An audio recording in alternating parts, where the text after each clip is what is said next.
Hi everyone, welcome to my channel. ఈరోజు సెషన్లో నేను మీకు fundamentals of information technology nothing but FITకి సంబంధించినటువంటి మోడల్ పేపర్ చూపిస్తాను. ఓకే, సో ఇందులో మీకు అన్ని ఇంపార్టెంట్ క్వశ్చన్స్ ఉంటాయి. లాస్ట్ మూమెంట్లో ప్రిపేర్ అయ్యే వాళ్ళు, ఏం రాదు నేను లాస్ట్ మూమెంట్లో చదువుతున్నాను అనుకునే వాళ్ళు జస్ట్ ఈ ఒక్క మోడల్ పేపర్ చదువుకొని వెళ్ళండి, సరిపోతుంది. ఇందులో ఉన్న ఇంపార్టెంట్ క్వశ్చన్స్ అన్ని ఆల్రెడీ నేను యూనిట్ వైజ్ అప్లోడ్ చేశాను. మీరు FIT ఓకే, ఈ FIT అనేసి ప్లేలిస్ట్లో మన ఛానల్లోని ప్లేలిస్ట్లో చెక్ చేస్తే మీకు అన్ని యూనిట్స్కి సంబంధించినటువంటి లాంగ్ క్వశ్చన్స్ అలాగే షార్ట్ క్వశ్చన్స్ ఉన్నాయి. ఎవరికైనా తెలియకపోయినా మీ ఫ్రెండ్స్కి కూడా షేర్ చేసి చెప్పండి. ఎందుకంటే లాస్ట్ మూమెంట్లో ఆన్సర్స్ కోసం వెతకడానికి ఇబ్బంది అవుతుంది కాబట్టి ఆన్సర్స్ కూడా ఉన్నాయి. అందులోనే మీరు చూసి ఈజీగా చదువుకోవచ్చు. నేను కొంచెం సింపుల్గా కూడా చెప్పడానికి ట్రై చేశాను. ఓకే, సో ఇది వచ్చేసి బీకామ్ కంప్యూటర్ అప్లికేషన్స్ అంటే ఓన్లీ CA వాళ్ళకి మాత్రమే ఉంటుంది. టైం వచ్చేసి only 2 hours and marks 50 marks.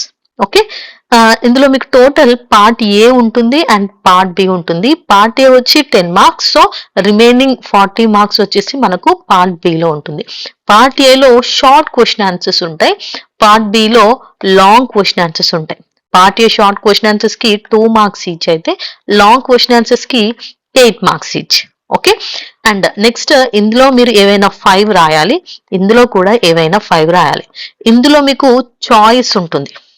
Okay, all together గా మీకు చాయిస్ ఉంటుంది. 3 ఎక్స్ట్రా క్వశ్చన్స్ తో చాయిస్ ఉంటుంది. అదే మీకు లాంగ్ క్వశ్చన్స్ లో చూస్తే ఇంటర్నల్ చాయిస్ ఉంటుంది.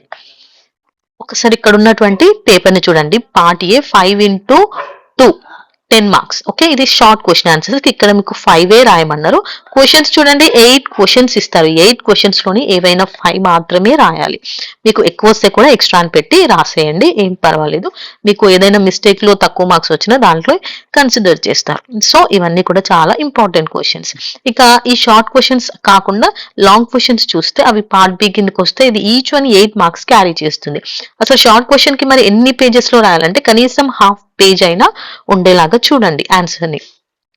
అదే లాంగ్ ఆన్సర్ అయితే 8 మార్క్స్ కదా, ఇది 3 పేజెస్ ఖచ్చితంగా ఉండేలాగా చూడండి ఈచ్ ఆన్సర్ ని. మనకి ఇవి 5 యూనిట్స్ ఉన్నాయి కాబట్టి యూనిట్ 1 నుంచి మీకు ఫస్ట్ క్వశ్చన్ వస్తుంది అండ్ ఇంటర్నల్ చాయిస్ చూసారా, ఇదొక క్వశ్చన్, ఇది క్వశ్చన్, ఇవి రెండు కూడా యూనిట్ 1 నుంచే వస్తాయి. ఇంటర్నల్ చాయిస్ ఉంటుంది, రెండిట్లో ఏదైనా ఒకటి రాయాలి. నెక్స్ట్ యూనిట్ 2 నుంచి 2 క్వశ్చన్స్ వస్తాయి, ఏదైనా ఒకటి మీరు రాయాలి. నెక్స్ట్ ఇవి వచ్చేసి యూనిట్ 3 కి సంబంధించినటువంటి 2 questions, you have to right any one. And unit 4 కి సంబంధించినటువంటి 2 క్వశ్చన్స్ ఇవి అండ్ యూనిట్ 5 2 ఇవి. సో ఇక్కడ నేను చూపించేవి చూసి మీరు ఇందులోంచి ఏదైనా ఒకటి అని చదువుకోవద్దు, అర్థమైందా? అంటే ఇక్కడ డిఫైన్ కంప్యూటర్ ఉంది, various types of input output ఉంది.